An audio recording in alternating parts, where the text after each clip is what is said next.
안녕하세요. 초보짠테크 꿀찬 지원입니다.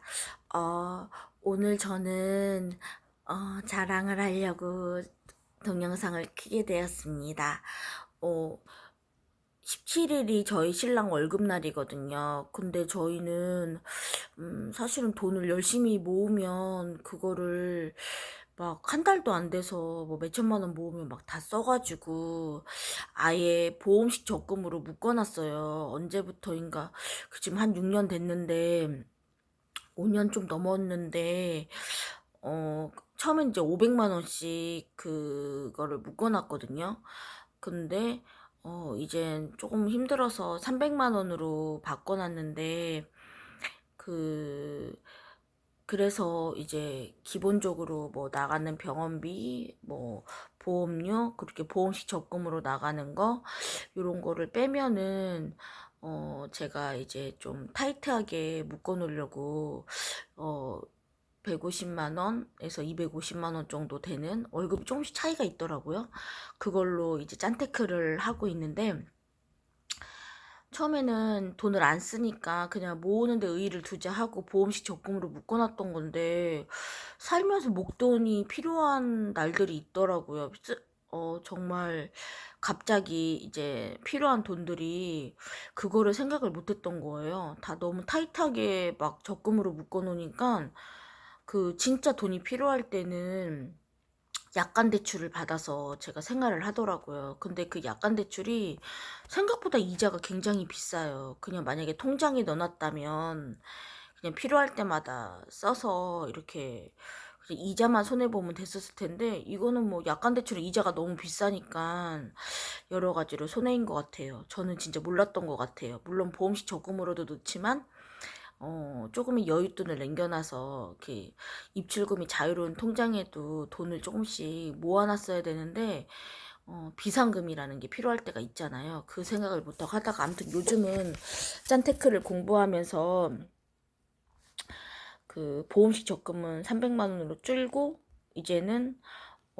생활비를 이제 아끼고 그렇게 해가지고 통장을 이제 만들고 있거든요. 그래서 또 어떤 분이 말씀해 주시는데 그 선적금을 들어야 된다고 하더라고요. 돈을 월급을 타면 다 쓴 다음에 남은 돈을 넣어야지 이렇게 하다가는 하면 돈이 없어진다고 해서 저도 좀 타이트하게 잡아서 그 생활비 그 250만 원 중에 150만 원은 일단 예금으로 1년씩 묶어서 넣어놓고 있습니다. 또 저번에도 말씀드렸다시피 집에 있는 동전이나 뭐 1,000원짜리까지 싹싹 긁어서 묶어놔요. 그러면 그게 이자에 보태지는 거다 생각을 하고 해서 오늘 짠 하나 더 만들었어요. 월급까지 이번에는 그러면 이거는 제가 그 152만 400원을 넣어놨는데 1년 뒤에 154만 4,726원을 받습니다. 그 나머지는 이자라고 생각해요. 저는 그렇게 넣어놓고 그리고 또 당근마켓에 제가 물건을 올린 게 있었는데 한 2개월째 안 팔리는 게 있었거든요. 근데 갑자기 토요일 날에 4개나 한꺼번에 어떤 분이 사주셨어요. 무드등 3개랑 텀블러랑. 그래서 무드등을 왜 이렇게 많이 사시냐고 그러니까 다 상자도 안 뜯은 새 거였거든요. 그러니까 그분도 이제 사놨다가 지인분들한테 선물한다고 하시더라고요. 그리고 또 저희 신랑이 뭐 보풀 제거하는 기계를 하나 어디서 선물 받아왔는데 그걸 내놨는데 그건 밤 10시에 나왔는데 12시에 팔렸습니다. 너무 신기했어요. 이렇게 당근마켓에 물건을 내놓고 소소하게 돈을 버는 게 저는 요즘은 커피숍에 진짜 커피가 하루에 막 5잔 팔리고 막 이러거든요. 근데 당근마켓이 더 많이 팔리는 것 같아요. 그래서 2년 뒤에 이사를 준비하고 있는데 저희가 이제 며칠 전에 재계약을 했거든요. 한 3달치 월세를 지금 벌어놓은 것 같습니다. 이제 한 달에 6만 원씩 이제 월세를 내야 되는데 그 전세금 5% 올려주는 거를 월세로 올려드리기로 했다고 했잖아요. 그래서 그 6만 원씩 한 3달치를 당근마켓으로 벌어놨습니다. 그렇게 해서 버니까 좋네요. 더 이상 나가지 않게 하니까.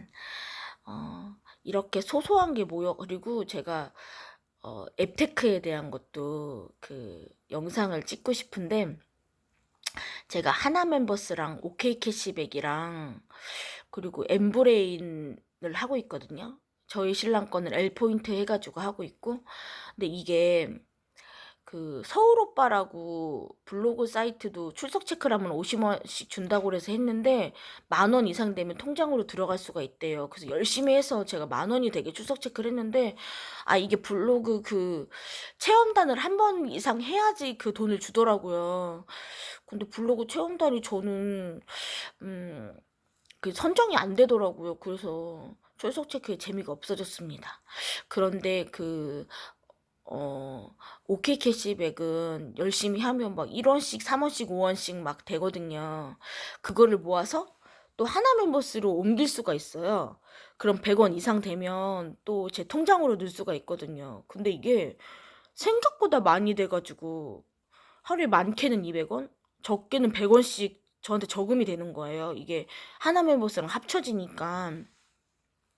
그래서 그것도 굉장히 쏠쏠합니다. 그리고 엠브레인은 설문조사 앱테크인데, 그 처음에 5일까지는 뭐 300원, 400원 막 이래요. 근데 5일 지나면 막 5개, 6개씩 설문조사를 할 수가 있는데, 자기가 해도 되고 안 해도 되고, 그렇게 하는데 이제 10,000원 이상이 되면 자기 통장으로 돈을 넣어줍니다. 근데 이제 그거를 기부할 거냐, 적립할 거냐, 자기가 결정하면 되고요.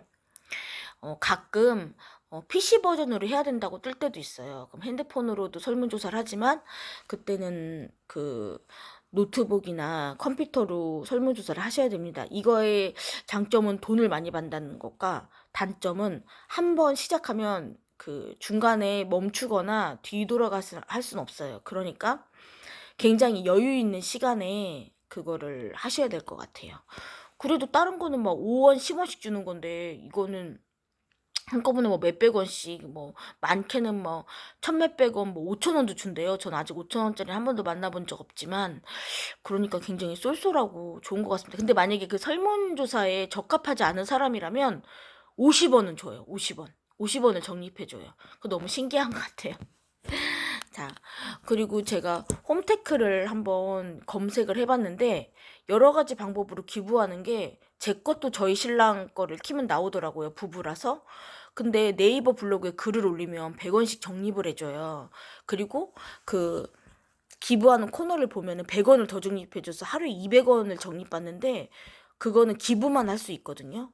근데 기부를 한 게 뭐 몇만 원 되니까 되게 뿌듯하더라고요. 그걸로만 이제 기부한 게, 꼭 뭐 저는 당근마켓이나 뭐 화장품 알바하고 있는데, 그 화장품 판 돈, 뭐 커피숍에서 이득은 요즘은 솔직히 월세도 안 나오고 있거든요. 하지만 그 재난지원금 받은 거, 뭐 이렇게 앱테크에서 100원씩 소소하게 모은 거, 온누리 상품권 해서 거스름돈 모은 거, 이런 것들을 다 모아서 이제 이제 성교비나 기부를 하고 있는데, 아주 쏠쏠합니다. 그런 것들이. 아, 근데 오늘은 장을 보러 갔는데, 제가 온누리 상품권이 2만 원만 있었던 거예요. 근데 장을 한 4만 원어치 봐가지고 2만 원은 카드로 긁었어요. 온누리 상품이 집에 많이 있는데 좀 아까웠어요. 저희 동네 마트는 온누리 상품권이 되거든요. 그럼 현금 영수증도 되고 좋은데, 아, 온누리 상품권을 넉넉히 가지고 다녀야겠다는 생각을 했습니다. 암튼 초보 짠테크라서 여러 가지 그 실수도 있고, 뭐 좋은 점도 있고 나쁜 점도 있는데, 그러면서 하나씩 배워가는 것 같아요. 어, 저는 1억을 모으는 게 목표거든요. 여러분들도 함께 응원해 주시고 함께 했으면 좋겠습니다. 감사합니다.